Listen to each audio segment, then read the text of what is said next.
Thank you, everyone. Welcome, welcome, welcome. We have the pleasure here to have Professor Gustavo Melo Cerqueira. He's a doctor in African Studies and African Diaspora Studies by the University of Texas at Austin.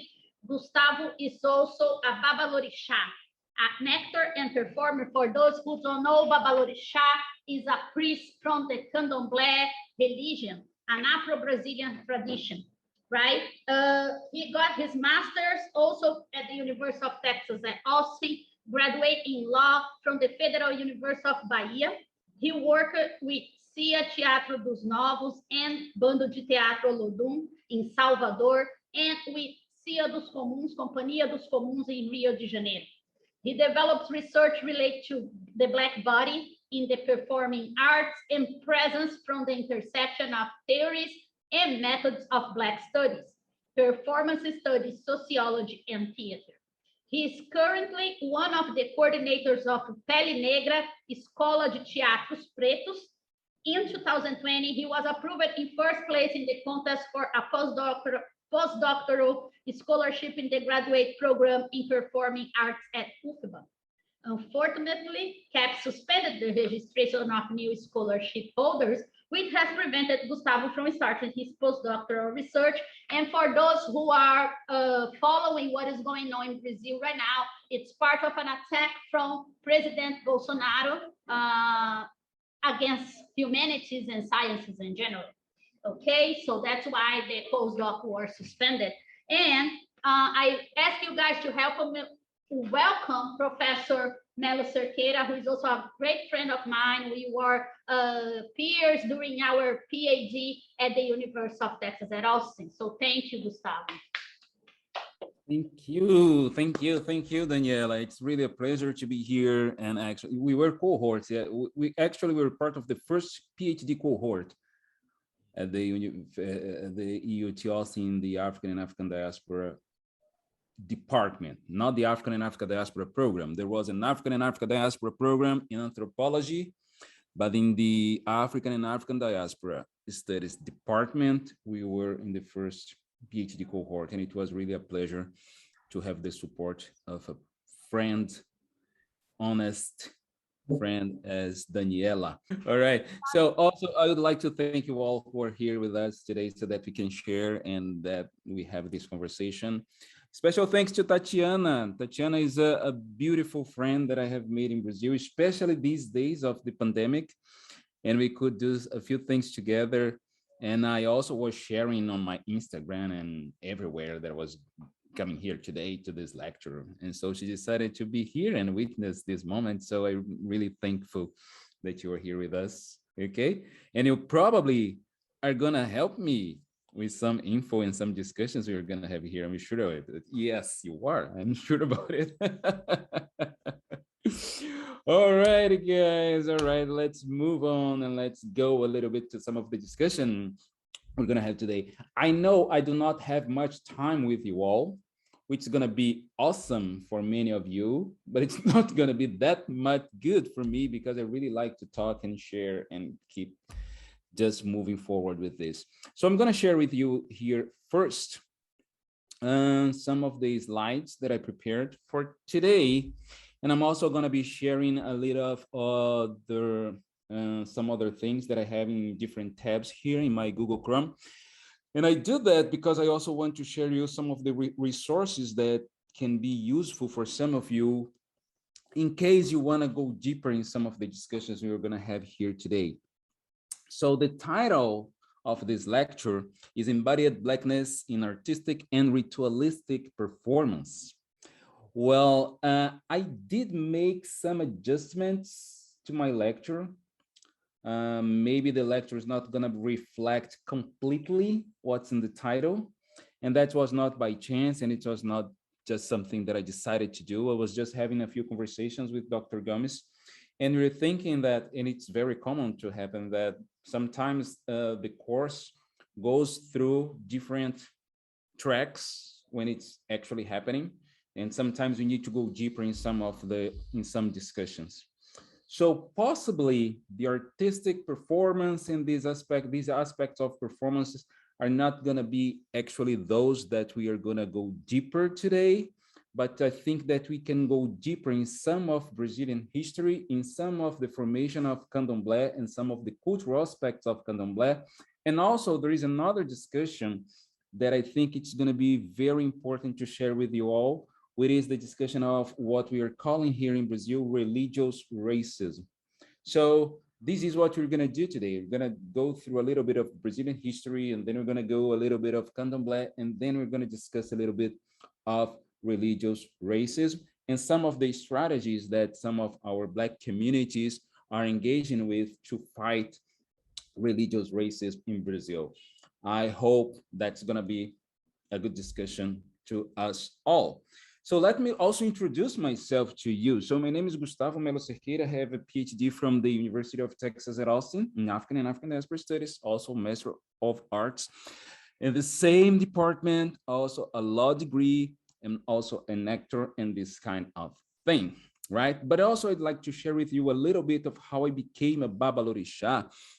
As Dr. Gomez was telling you, that the babalorixá is what we could call the priest in Candomblé.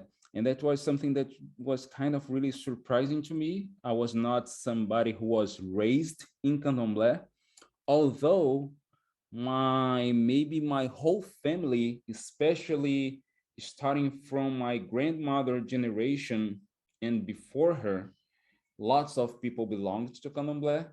But then some generations closer to me, they just became Christians. And for some reason, I was one of the few in my generation that decided to go back to Candomblé, right?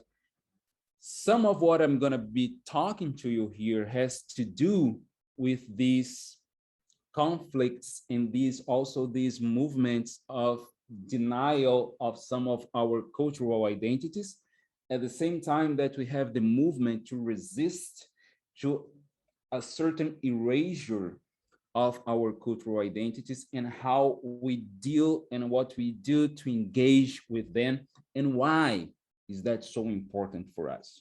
Okay, so let's move on. And if you guys have any doubt at any point, you can just interrupt me and ask questions. So one of the few things that I really like to do when I bring these things is to talk a little bit about these titles. So I'm talking to you a little bit about embodied Blackness, but I think it's really necessary that I kind of define to you, what do I mean by Blackness? What am I talking when I say Blackness? So there is a definition that is brought to us by Saidia Hartman. She's a historian that I really like her work. And she talks about Blackness as what she calls social relationality. And so she says that Blackness incorporates subjects normatively defined as Black, the relations among Blacks, whites, and others, and the practices that produce racial difference. Blackness marks social relationship of dominance and abjection, and potentially one of redress and emancipation. It is a contested figure at the very center of social struggle. So when I talk to you about Blackness, I'm not talking to you about any kind of essential identity or something like that, because I do not believe there is such a thing as essential identity, right? We are talking about something that changes over time, that has different features according to different spaces as well, right? And it keeps turning. Even when I'm talking about Blackness in the USA today, in a few years, when I talk about Blackness in the USA, maybe it is something different. If I'm talking about Blackness in the US 100 years ago, probably it's going to be something different from what it is now. So the same happens in different parts of the world. So if I say so, that this identity or this cultural, social, political identity changes over time and space, maybe it is also important that I define with you what are the coordinates that I use when I talk about Blackness with you guys, right? So I'm talking about embodied Blackness. I'm talking about these different kinds of performance. So I'm going to be talking about religious racism. So what are the coordinates that I have, that we have, to talk a little bit about this idea of Blackness? So what I'm suggesting to you is that we are going to be talking about Blackness in a particular coordinate of space and time that we could call Brazil, and more specifically, we're going to be talking about Brazil in the since 19th or maybe 20th century, 21st century, more focused. But I'm going to go back there a little bit so that you can understand a little bit about Brazil.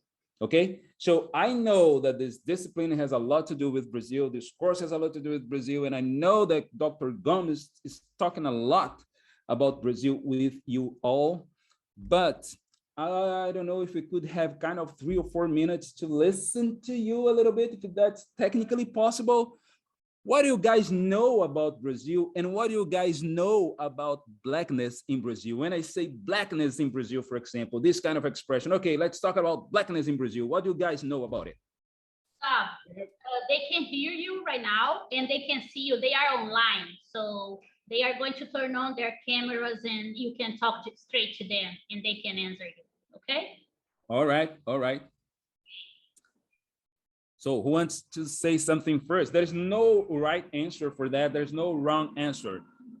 Just say, when I say about Blackness in Brazil, what do you guys think?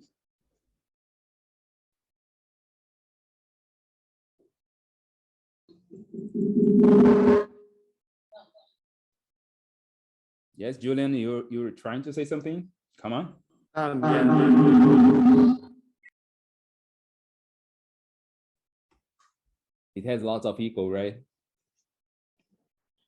Try to talk without your microphone on your computer. Okay. We kind of just have been talking about how kind of darker skins have been looked down upon, especially after colonization of it, of the country as a whole. How through interbreeding, they've kind of looked to make a more pure bloodline with less blackness, which has created a lot of mixture within the country. And while racism isn't the same as it is in the US, it kind of has its own different kind of shape, which is kind of more hidden within the laws of the country. All right, so we don't need this lecture anymore. You guys know lots of things already. You know the more critical points, actually, which is awesome. Does anybody else want to say something about Blackness in Brazil?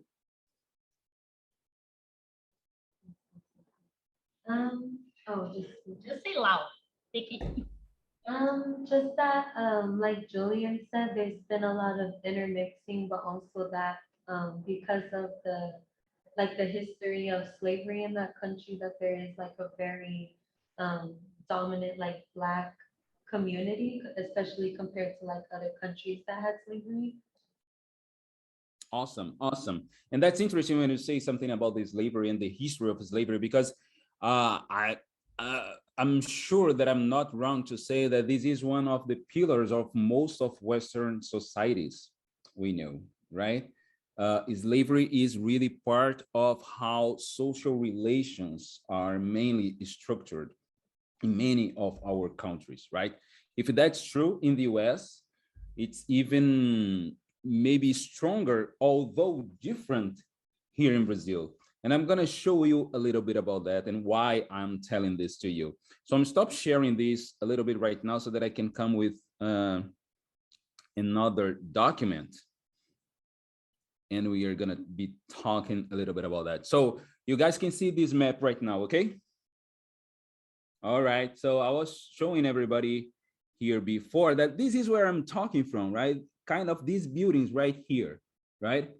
And I am in a city that is called, this is a neighborhood where I live, that is the Pituba neighborhood, and it's part of this city that is called Salvador, right? And then this city that is called Salvador is part of a state that is called Bahia. These are kind of the borders of this state, right? It's a pretty big state. It's kind of the same size or the same area as France. So it's not that small. And this is because Brazil, which is the country where this state is and the city where I am. So this country is really big. It's so interesting because in most of the maps, you cannot see how big it is if you compare with the continental US, but it's even bigger than the continental US. I think there is that kind of the ideological mapping that put the US much bigger than, way bigger than it actually is in terms of the continental extension. But anyways, I'm talking from here and I'm pretty sure that you guys are, come on, right here in California. Am I right about this? I'm not so crazy about this mapping, right?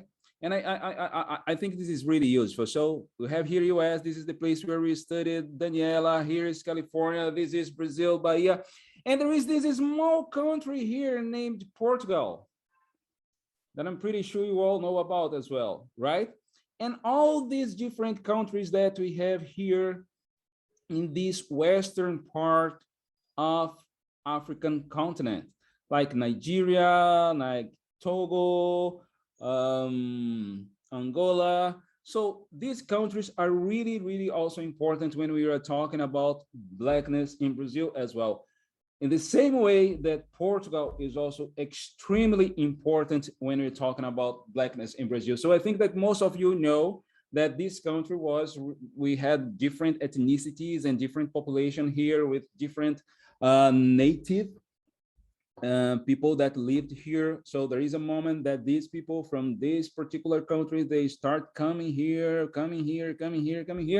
and they start to colonize this country. Before coming here though, they start some sort of colonization in this part of the African continent as well, right? And there is a moment that these people start coming to this place as well. And there is a whole history about that I'm not gonna be talking to you right now, but it's interesting that you know that by making any kind of different kind of commercialization and colonization in this part of the African continent, and as well coming here, Portugal is one of the responsible countries we have in terms of the spread of the enslavement of people from the African continent, right?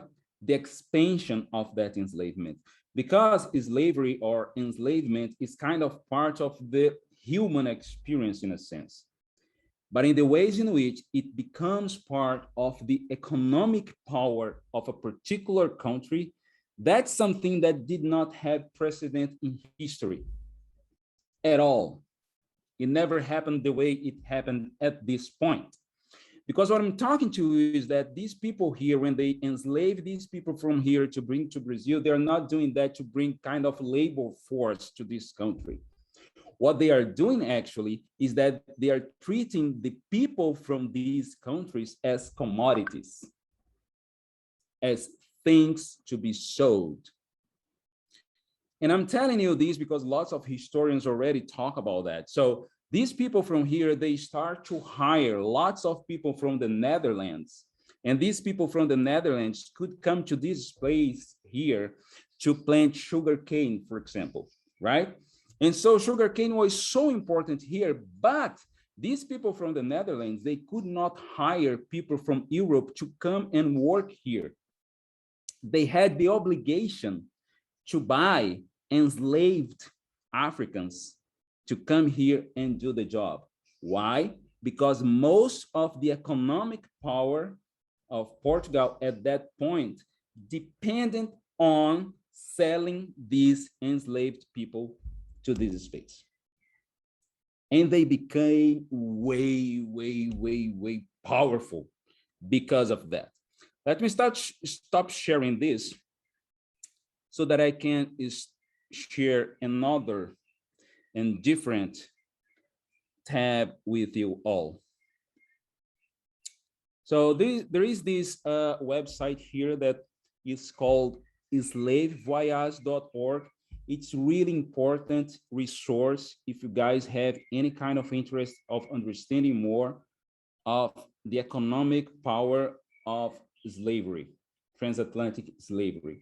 It's so important. What I want to tell you and show you is to make a comparison of the number of people, for example, that were traded from the African continent to the US, and the number of them who were traded from the African continent to Brazil. And that was made mainly by Portugal.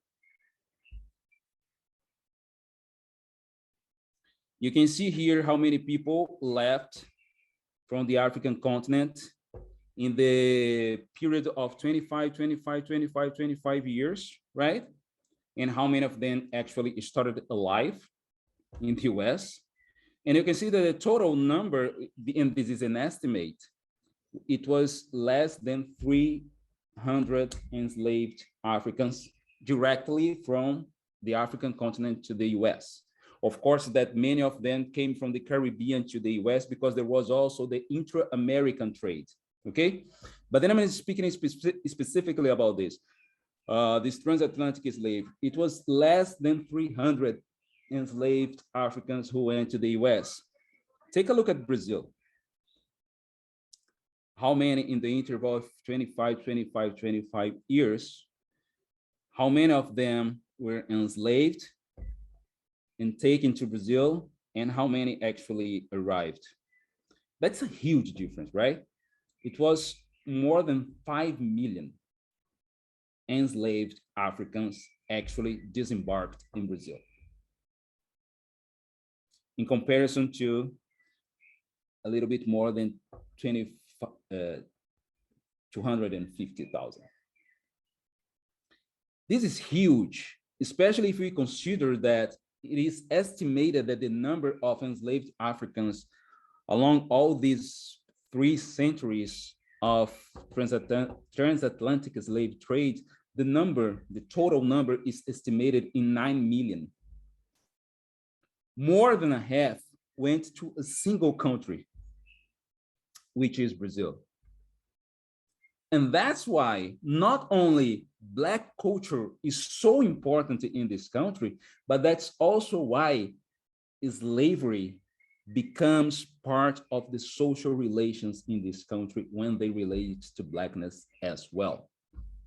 And we see how it reflects in a lot of things that happen in Brazil, also including what we're going to be talking about in a few, which is called the religious racism. Okay, so I'm going to share another tab here so that you can have a different sense of how this thing deeply and fastly and intensively progressed in Brazil. And if you guys want to interrupt at any moment, feel free to do so. All right, but then let me share this with you. This is also part of the slavevoyage.org website, and they have here this time lapse that it's really interesting to see, because when you click on this time lapse, you see these balls here. These are the slave ships, right? And here you can identify where these ships come from. Okay, you see that there is a time that many of them come from here to here, from Spain. But then there are times that when you see there is a lot that comes from the Netherlands. There will be a time you see a lot coming from Great Britain, but you also see these green points right here, right there. These are the ones that come from Portugal, right? So you can see here the year, and you can put it faster or not, but you can see many and many slave ships each year, right? But if you come here to these years like 18th century, take a look at that. And all those green bullet points, they are the ones that were sponsored by Portugal. You know, have lots of Great Britain, US, and all that stuff. Do you have any idea of how many bodies and dead bodies it caused if you come here kind of the beginning of the 19th century?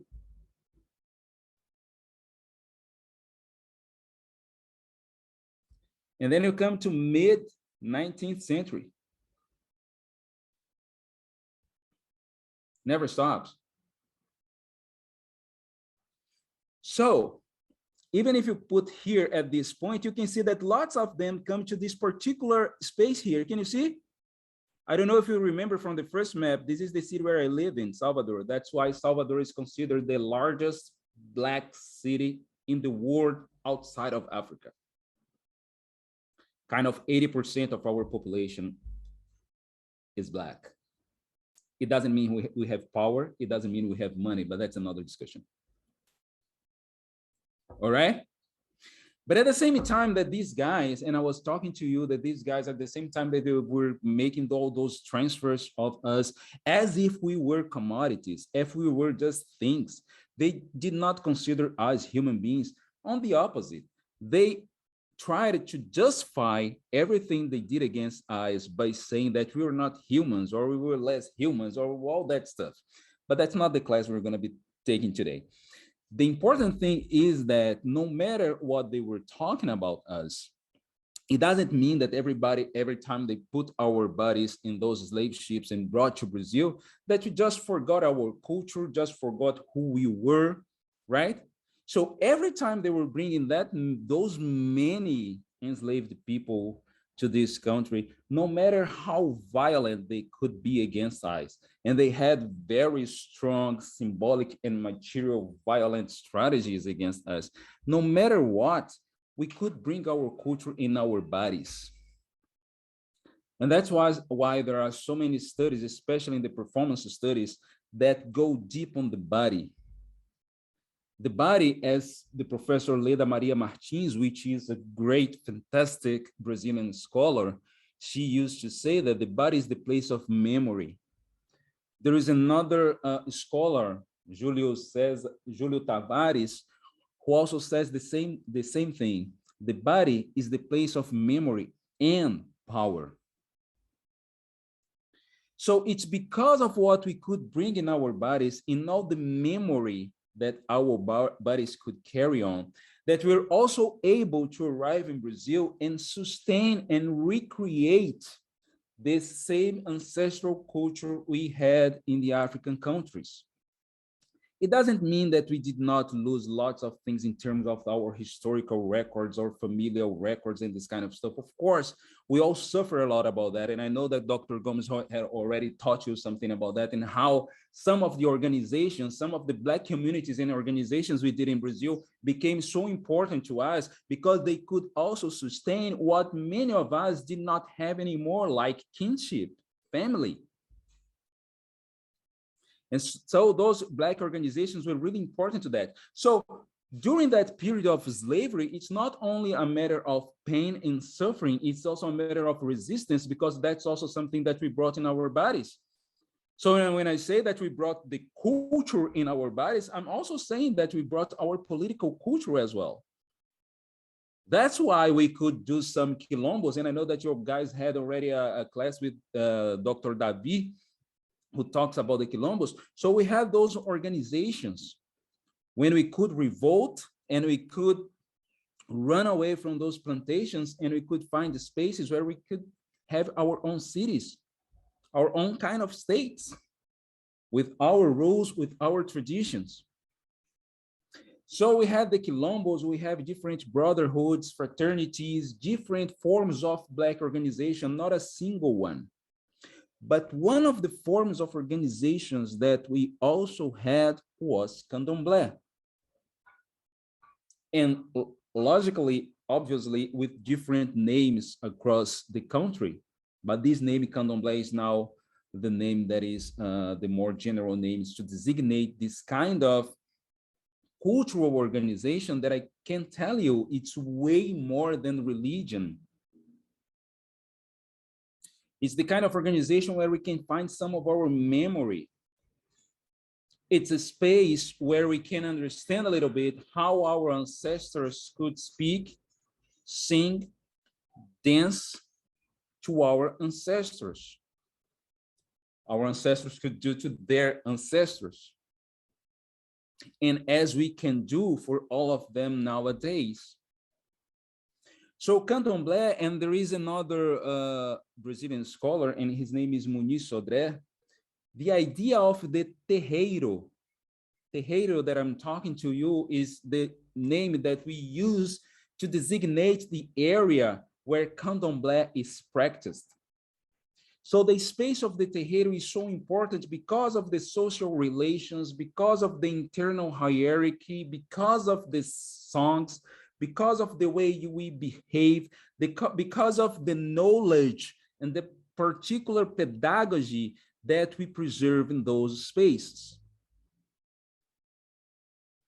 So this is important for us, for many of us, because that's the only way that we can be ourselves. For many of us, not all of us. I'm not saying that all Blacks should be part of Candomblé, but for some of us, this is really important. So when I was telling to you, for example, that my ancestors used to be from Candomblé, now I am today a babalorixá at the very same terreiro that was founded by my great-grandfather.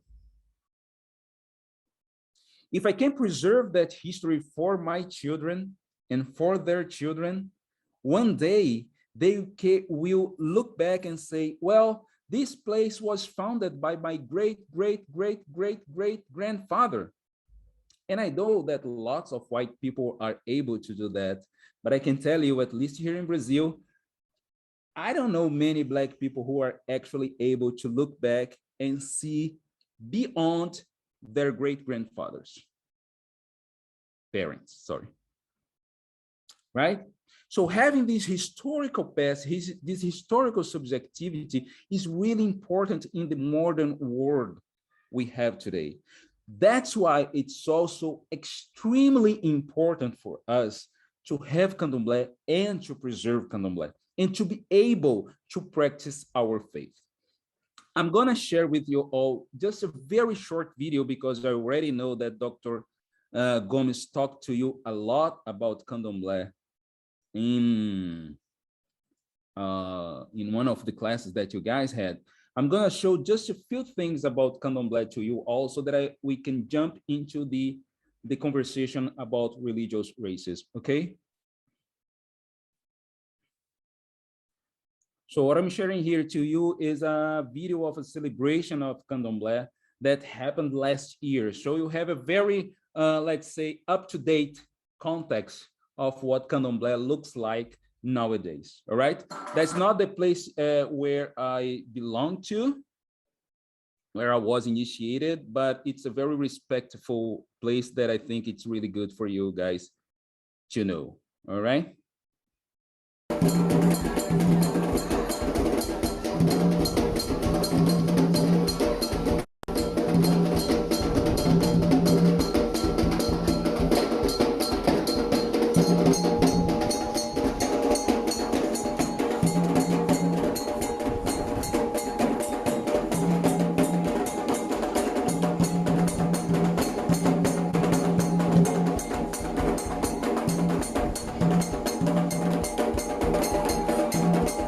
Skipping a few parts so that we can look at it more in details, right?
In this particular Candomblé, they have the disposition as well of doing some part of the rituals inside and another part of the ritual is outside. So this is the babalorixá right now that he comes possessed by his orisha, and he's going to be dancing outside with some other people who are also already possessed at this point. And you can see that they will have the drums. In this case, you have horns, which not that much traditional in many houses, but in this house is part of the instruments as well. And as you see this, so there is this singing. So this is the ways in which we speak Yoruba, in a sense. It's through those chants. And not only, there are also some of those songs that we do in phone. And there are also some of those songs that we do in different languages but all of them are African language that we somehow preserved in these spaces of the Terreiro of Candomblé. So these are some of the people who are dancing with the others who are also possessed. But as you can see, there is this sense of community. There is this sense of being together. When you stop these, you're gonna have different foods, which are the foods that are traditional for this kind of celebration, right? So it involves a lot of things, it involves different senses, right?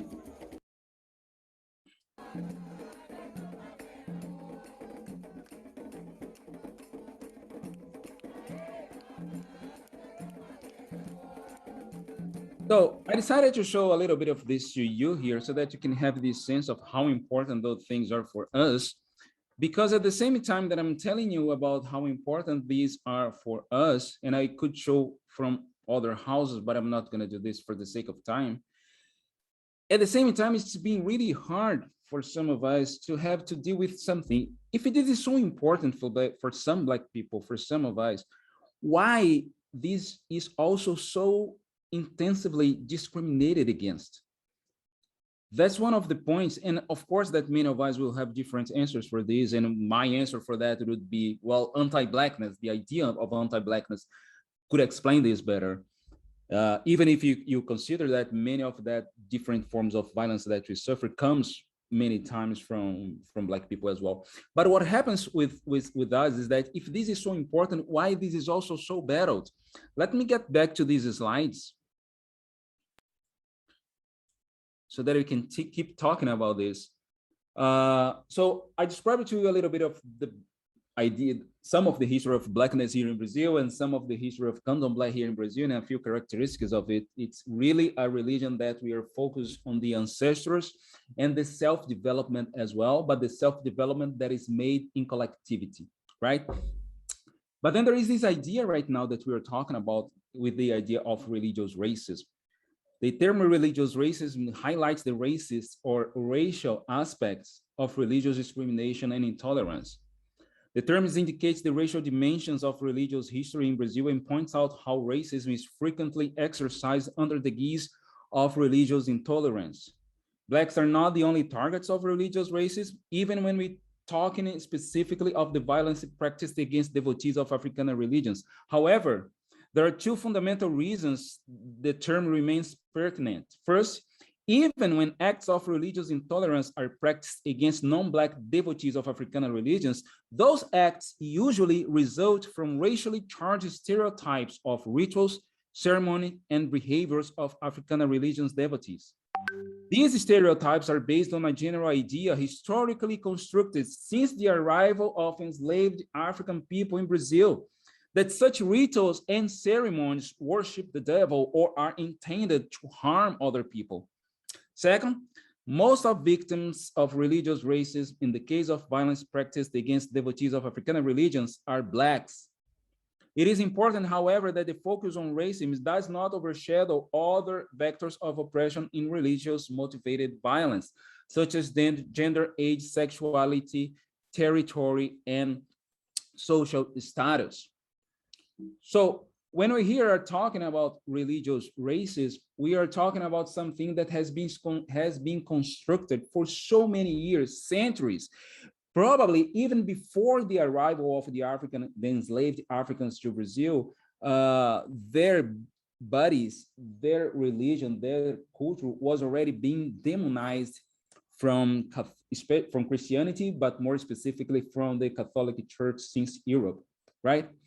But then what happens in Brazil is that there are some waves where this kind of violence against us become even more intense, as it is happening in 21st century. So this picture that I'm showing to you is from what they call the gladiators do altar, something like the church gladiators. They are kind of a militia or organization inside the universal church, the Igreja Universal do Reino de Deus, the Universal Church of the Kingdom of God, and they were shaped in 2015. So that you guys have some idea of what they think, this is part of a manifest they published on their Facebook profile. And here you all can read what they say. We will destroy each deceitful religion until they disappear from our country. This is 21st century, okay? Those heathen religions from African and Asian or Muslim origins will not be tolerated in our country. Neither homosexualism. And that's why in religious racism, we were talking about how sexuality and gender are part of this idea of religious discrimination, especially in the case of Candomblé, for example, because Candomblé was the first religion in Brazil who actually accepted people from non-normative sexualities, right? But let's keep going. Neither homosexualism will do the job that the government did not have the competency to do. Join us. They're declaring themselves as a militia to destroy other religions who are not them. Coincidence or not, even in 2015, lots of Candomblé terreiros were just burned down. Arson. Like these two examples that I bring here from the state of Goiás. And this did not happen only in Goiás. It happens in different parts of the country, but the central region of Brazil, it was really, really intense. But not only that, at the same time in 2015, it became very, very common that people could go to the spaces of Afro-Brazilian religion to make protests and to pray for Christ and to call us the sons of the devil, or that we were worshiping devil and this kind of stuff. Some of them just died, as this yalurisha. She had a heart attack because of this kind of situation that was happening today. See what is said in this particular article. The night before her death, they spent the whole night from 11 p.m. until 5 a.m. They spent all this time shouting things loud like, "Get out of here, Satanas," or demon, and "You're tied up." So the mother got really agitated, cried, and then she went sick. A few days later, she died. Let's keep going. This is also from 2015. So this girl here, he was stoned. This one was beaten up at school when her friends figured out that she was part of Candomblé because of a Facebook post she did. So they just beat her up. This one was leaving a ceremony, so a neighbor just threw a stone against her. And this old lady, the same. Somebody threw a stone to her because of the way she was dressed, which was revealing that she was also part of Candomblé. All of this is particular in that moment of 2015 that I was showing you, the gladiators, the church gladiators, right? But it's even worse because it just does not stop. This is 2017.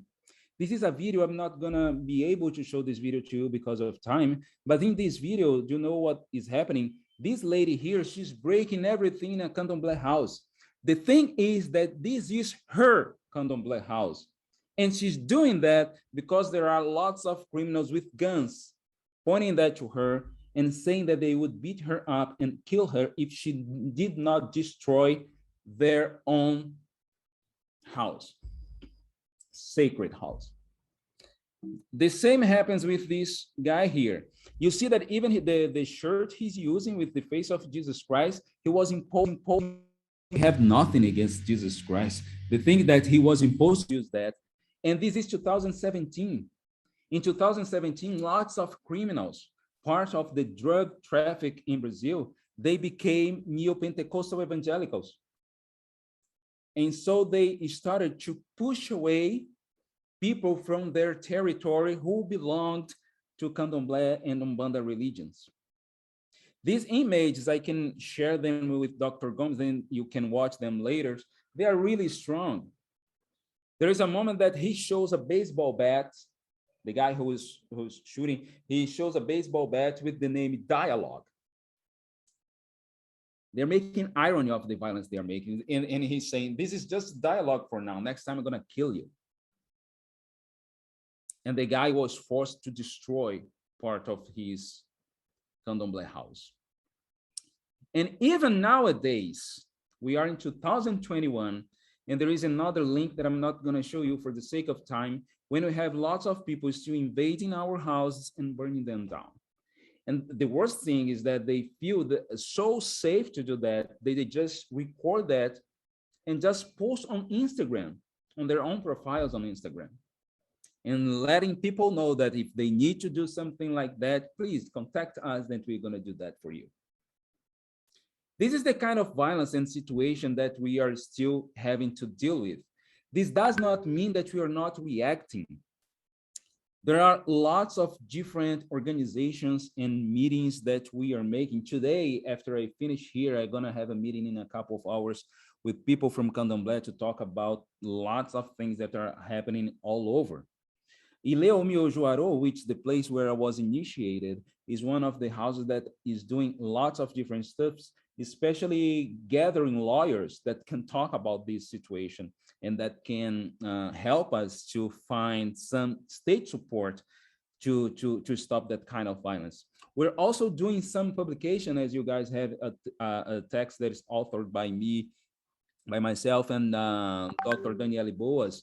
We have some acceleration workshops that are made to make us connect with different scholars so that we can produce more discussion about that. We have this particular website about religious racism that brings lots of things. You guys can go there and you're gonna find 300 cases of religious racism in Brazil with the sources for it, and you're gonna find a map showing what happened in each spot of the country so that you can have a better sense of that if you guys wanna go about that. And you also have different things in terms of arts, in terms of the rituals we make. So we have some storytellings that we're making, and we have lots of things that we are making in Black theater that are actually related to Candomblé and Brazilian religions. So we reinvent ourselves in several ways so that we can make alive what we believe is essential for some of us.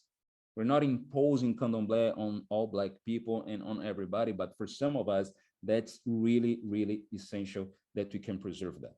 Okay, I'm not going to show this right now because of time, but I can share this this set of slides with Dr. Gomez, and you can access that later. For now, I'm going to stop so that I can finally hear your questions. And sorry if it took so long. I see that some of you are needing to stretch right now. That's what I feel like doing as well. All right, go ahead. On you with my, hey, 5 minutes, 10 minutes. Thank you so much, Dr. Melo Cerqueira.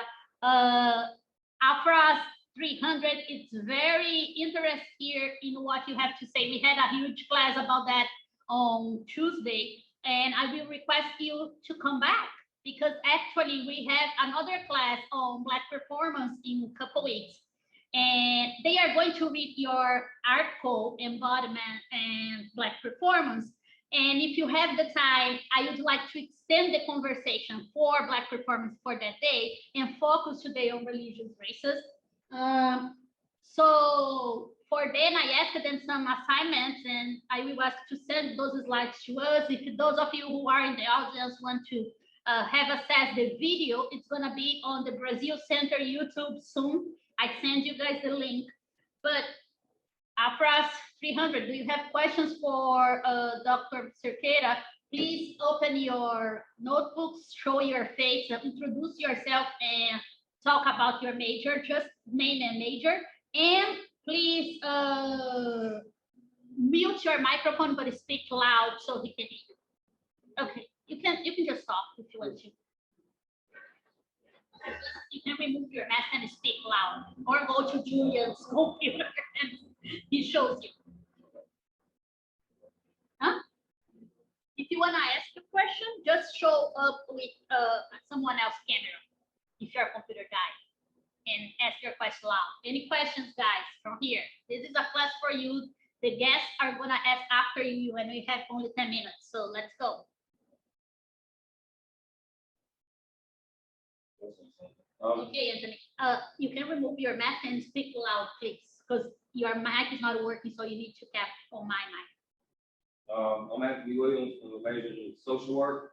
I just wanted to thank you for this presentation because of understand a lot about African culture in Brazil and from the religious aspects of it. And as I began my studies early on, I wanted to understand more about like being an African American, why culture was like so like fought against by slavery. Now I understand it a little bit more from a Brazilian aspect. Like that's the thing that keeps family ties and keeps our bonds like strong. That's one of the things I see that Brazilians are going through also. And I just want to say that I thank you and I'm honored to hear your presentation, and I feel your struggles and I'm there with you. Thank you so very much as well. So yeah, there are many other things that we can go in different moments, and I really appreciate the opportunity to come back here. If that's possible, it's going to be interesting that we can make also some intersection between what we are talking here, more specifically about religion in more general sense, with some more specifics in terms of performance as well. I think it's going to be huge if we can do that. And thank you so much for your attention. Next question. Nico, please remove the mask and introduce yourself and speak loud. Hi, I'm Nico. I'm an Africana Studies major, French double major.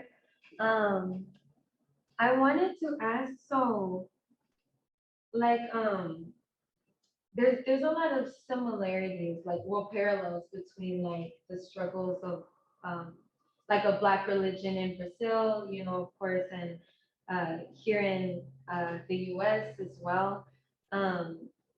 Usually like I know in America, like Black church, it developed into something that was like very like community driven and based. And like you said, it like turned into something that was much more than just religion. Do you feel like now that there's like a movement towards like Black consciousness and where people like educating themselves on like the colonial roots of religion, do you see that there's like more Black people who are converting or like being interested in candomblé or like more traditional Afro-Brazilian religions nowadays? Like, is there more interest in general? Well, that's really good question, because what happens here is that we can actually, because when I was mentioning to you, for example, the idea of religious races, one of the things that I was saying is that lots of the perpetrators of religious races are also Black people, right? And one of the things that I used to explain, that's the very idea of anti-Blackness. So there is a sense of Blackness that is so connected with Black culture and with candomblé that I think that many Black people who need to show their adherence or their proximity with white values, that they need to be violent against Black signs, right? So some of the ideas of Afrophobia also help you to explain that. It's not to say that you'll become kind of less Black if you do something violent against candomblé, but at the same time, you show that you share some of the Western Christian values, right? And there is a lot of liberal and new liberal ideologies also which are also part of that. So there is a growth of new Pentecostal church among Black within Black community. That's something we should not despise. But at the same time, you have today lots of Black people who are also growing a lot candomblé terreiros.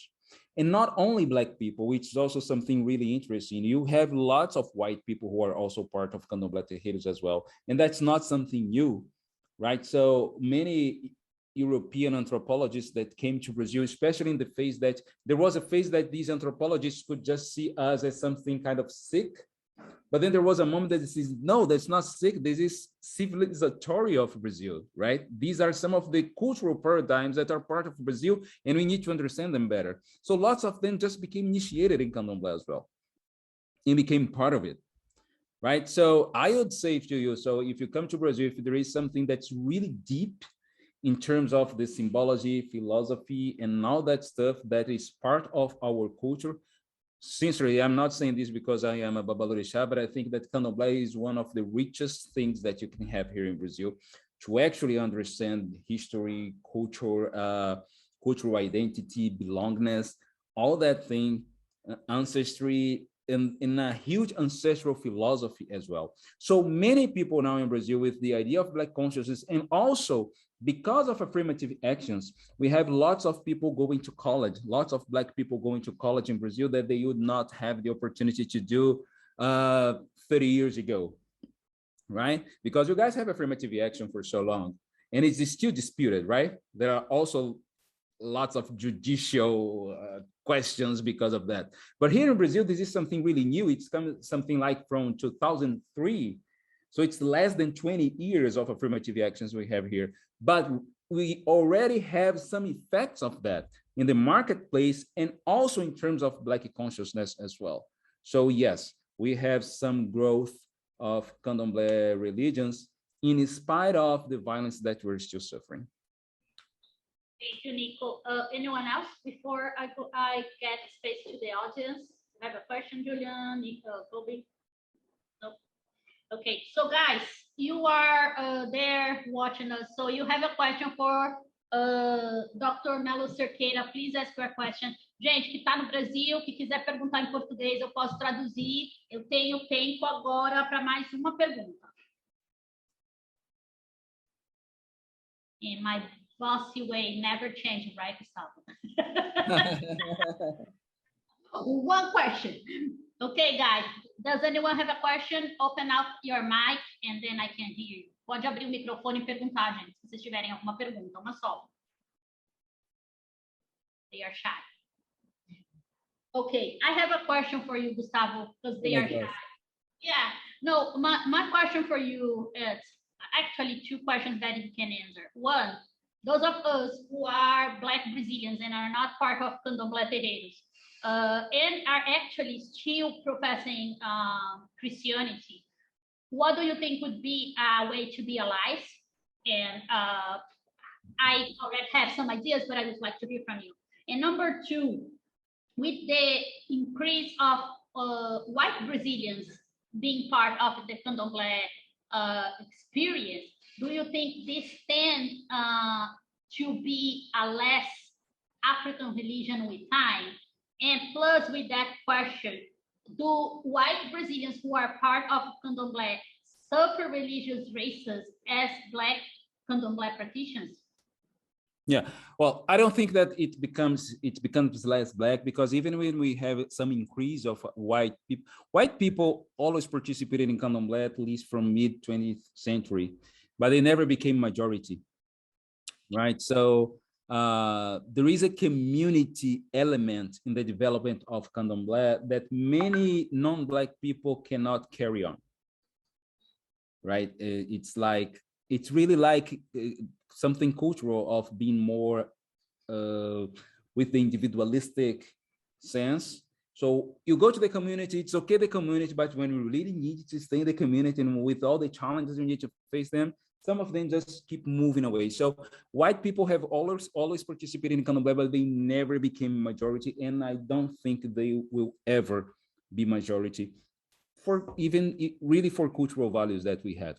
The other thing is that, what was the first one? About the Black Christians. Well, I think there is a huge challenge we have in part of the Christian theology. And I would say that this challenge is that some of these theologies or some readings of the Christian theology really depend on the idea of an enemy, the idea of Satanas, the idea of the demon. So there is an enemy that needs to be battled.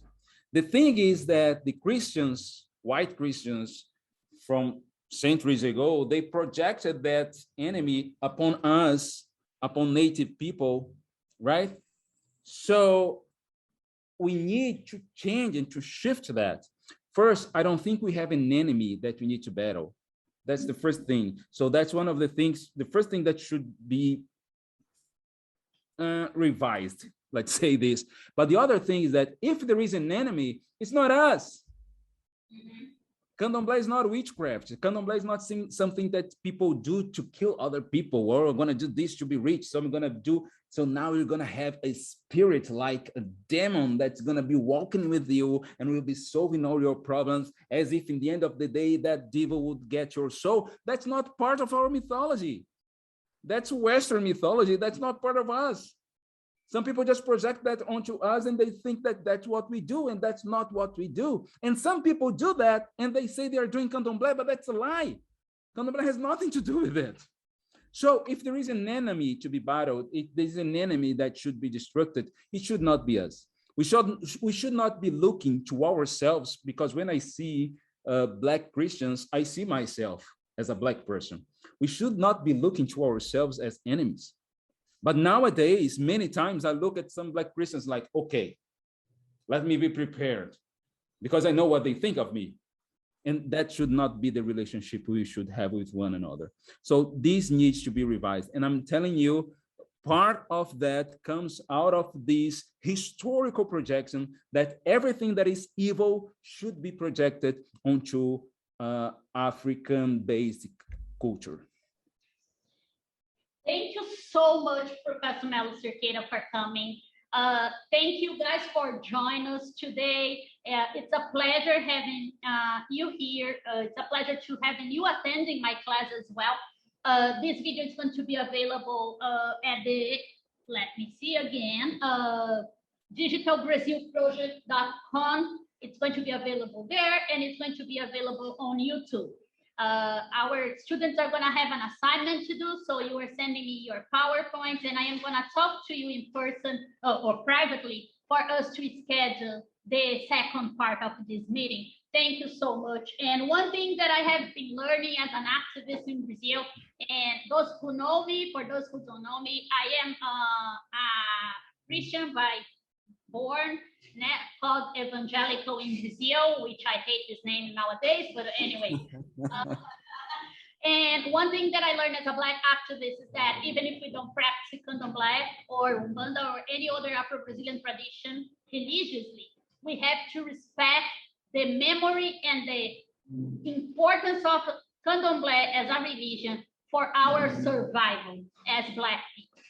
So even if spiritually, that's not the faith that I practice, my respect must be to my ancestors and the struggle we had that was only possible to sustain our lives and bodies and souls because we had candomblé in Brazil. So that's this class in particular, and inviting Gustavo, who is a personal friend with my brother, but he's also a babalorixá. It's an inclination from my part to understand that, and to understand that we are not our own enemies. If there is a theology that's putting us against each other, that's not coming from Black people. Okay, so thank you so much, Professor Melo Cerqueira. Thank you all. Have a good rest of your day. Bye-bye. Bye-bye, everyone. Thank you.